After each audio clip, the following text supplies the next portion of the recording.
What up? Welcome back to another episode of Weak Minded Human, starring this guy. And on this week's episode, I want to talk about truth and empathy. Now, if you've had a discussion with me in the past year, you'll probably know that I harp on these concepts and their interrelatedness to the point where you've probably wanted to stop talking to me altogether. It's probably the only thing that I bring up more than Game of Thrones. And I bring up Game of Thrones a lot. My sister has repeatedly called my ability to unnecessarily inject Game of Thrones into any conversation my superpower. And I unironically wear that as a badge of honor because Tyrion told me to. Let me give you some advice, bastard. Never forget what you are. The rest of the world will not.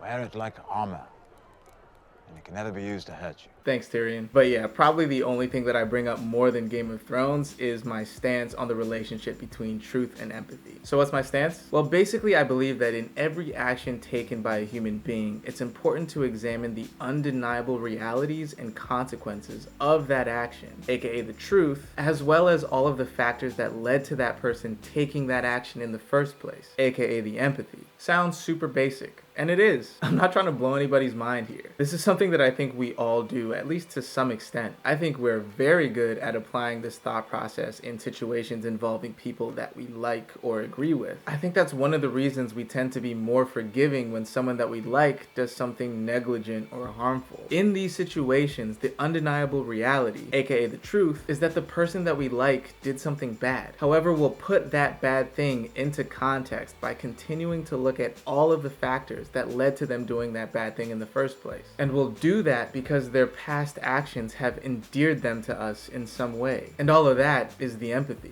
The reason that I think it's important to identify this very simple thought process of constantly being aware of truth and empathy is because I think we, myself included, tend to stop empathizing when we're dealing with situations involving people that we don't like or that we don't agree with. In these situations, I think we tend to stop this thought process after identifying the truth, which is that this person did something bad, and we either forget or refuse to move on to part two of the process, the empathy. And like I said, I'm 100% guilty of this. I remember when Justin Bieber was first becoming a household name. I was in my first year of college and I could not stand the dude. To me, he was just another semi-talented pretty face for women to fawn over until the next semi-talented pretty face came along. So when he started acting up and getting in trouble in the early 2010s, I had zero empathy for the dude. I could not have been happier that his career was seemingly coming to an end, which meant that I would never have to hear about him or his ultra basic,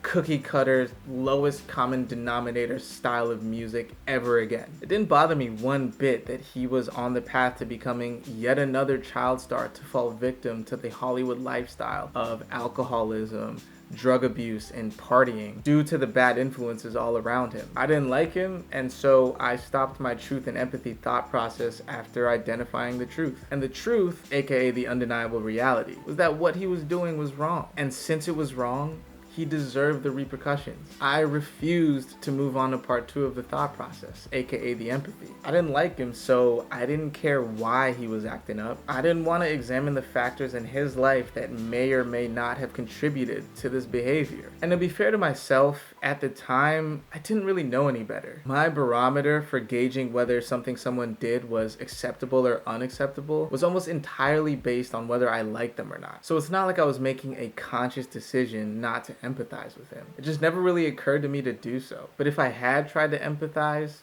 I probably would have put my young teenage self in his position. And I was a dumb teenager. I think most of us would say that we were. I mean, looking back, I would say that my priorities were stupid and my worries were, in the grand scheme of things, insignificant. But hey, as a teenager, your entire world is basically high school. So I think it's fair that most teenagers' worldviews are pretty limited given their limited exposure. But that's a whole nother topic. Basically, I'm just trying to say that I was an idiot. Still am, but even more so when I was a teenager. Now, take this idiot, aka me, and give him tens of millions of dollars. Give him the adoration of virtually every woman that he comes into contact with, young and old. Surround him constantly with paparazzi. Take away his right to any sort of privacy. Show him the thousands of tweets, messages, articles, and blogs basically praying for his downfall, and sometimes even his death. Then make sure that he can't trust the people around him because he doesn't know if they like him for who he is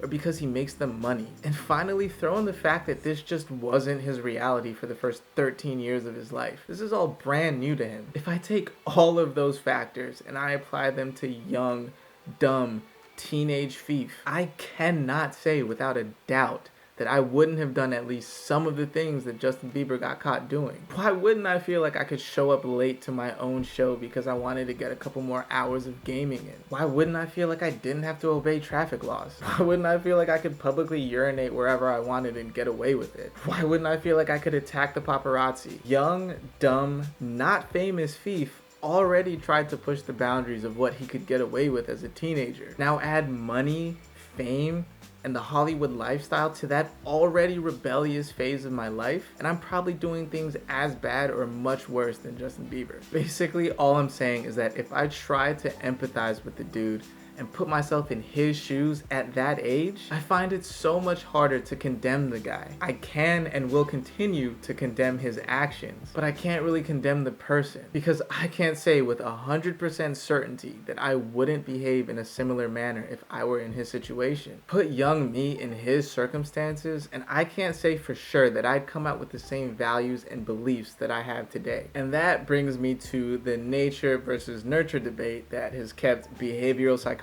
busy since the 16th century. And that debate is essentially trying to pinpoint whether our genes or our environments play a larger role in determining who we become. And with the recent growth and interest in epigenetics, which is the study of how your genes and how your environments affect the way your genes work, psychologists are more and more falling into the camp that it's the combination of our nature and our nurturing that determines who we become in life. It's not one or the other. It's both. And with that in mind, can I really say that if I was brought up in Justin Bieber's environment since birth, I wouldn't do the same things he did? I don't think I can say that about any other human being, whether I like them or dislike them. If you take who I am now, rewind the clock and stick me in a completely different environment from birth, it is highly unlikely that I make it through that upbringing with the exact same values and beliefs that I have today. In fact, behavioral psychologists would say that I would be wrong to believe that I would. To make that claim would be essentially to ignore the nurturing aspect, which psychologists have concluded cannot be dismissed. And so ultimately, whenever I think about or discuss situations involving people that I don't like or that I disagree with, after determining the undeniable realities and consequences of their actions, I try to make sure that I then move on to determining the particular set of circumstances that led to those actions. And that, in essence, is the truth and empathy thought process. And I am not about to sit here and try to tell you that I achieve this every time with a 100% success rating. Absolutely not. Even though this is a principle that I hold, I fall short of it all the time. But I don't think that means I get to justify my inability to live up to it. I think it just means I gotta keep working on myself until I can. I mean, the Justin Bieber thing was years ago, before I had even identified this thought process. But even today, as I've identified this principle that I believe in, there are still so many situations that pop up where I fail to show empathy. I mean, the hot button issue in social media right now is the situation involving Brittany Renner and PJ Washington. Now, if you don't know, Brittany Renner is an Instagram model who has repeatedly talked about how to quote-unquote trap professional athletes by having their children and then divorcing them so that you can essentially just collect a paycheck. And that's exactly what she did to PJ Washington. Now, when I heard that she did this, I immediately had zero sympathy for PJ.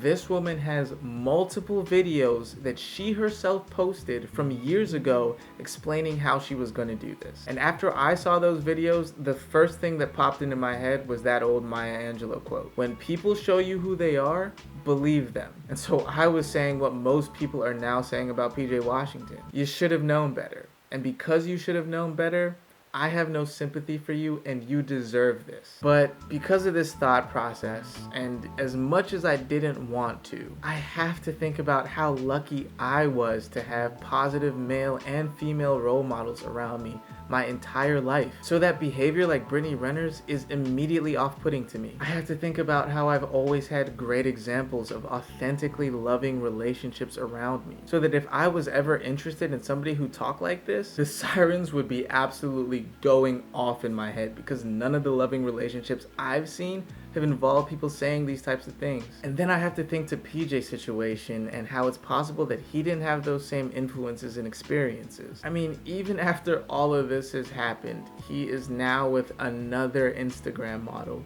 and the cycle is likely gonna continue. And why wouldn't he be? I have to look to the people that are around him and how all of these young and old basketball icons who are his peers and his role models all currently have or have had similar situations going on. I have to think about the Instagram era of dating and how having the most attractive Instagram model on your arm is a form of social currency in and of itself, and how for many people, Brittany Renner is the pinnacle of that culture. So why wouldn't PJ Washington feel like an absolute king for dating her, despite what some people might be saying about what she said in the past? And this may be the 4 years of being single talking, but I remember what it was like to have a girlfriend, and it did not matter what anybody else said about her. If I liked her, I liked her. End of story. Now, I was lucky that nobody ever had anything really bad to say about any of my girlfriends, but the point still stands. I like them all so much that I probably wouldn't have listened if anybody said something sideways about them. I mean, that BoJack Horseman quote sums it up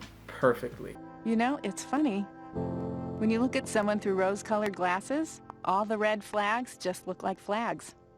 And even before that, I think back to that Boondocks episode where Granddad was dating a quote-unquote working woman, and everybody was trying to tell him that he was just being used. What was the song that was playing in the background? I know she no good, but she good to me. I know she no good, but she good to me. I know she no good, but she good to me. Yeah, and in that episode, even after he figured it all out, he still wanted to be with her. And I'm just saying all of this to illustrate how easy it is to be on the outside of a relationship and point out all of the discrepancies within that relationship. But when you're on the inside, when all of the negatives of that relationship are put into context because you're also experiencing all the positives as well, it becomes much harder to see the truth. So in the end, should PJ Washington have known better? Absolutely. I think he should have. But the reality is that he didn't. And there are so many potential reasons as to why he didn't. And I just don't think that it's helpful to overlook all of those reasons and declare, yeah, regardless of all that, I don't have any sympathy for you. I don't know, man. I just feel like one day it could be me. Hey, Thief. Why did you do that bad thing, man? Well, there were so many things that I didn't understand at the time, and I don't care. It doesn't matter. What you did was wrong, and you deserve all of the bad things coming your way because of it. Wow. Not only do I never want to interact with you again, I kind of feel like doing whatever I can to spite you. So yeah, I'd rather just show a little bit of empathy and understanding now, even for people that I disagree with, because that's what I'd hope for if I ever slipped up that badly. But fortunately, we're not there yet. And before I do get there, I'm gonna end this video. If you made it this far, I truly appreciate you hearing me out. This script again took me way too long. I think I'm just bad at writing. I think I should do more Game of Thrones oriented videos. If I did, I'd probably be putting out 3 videos a week.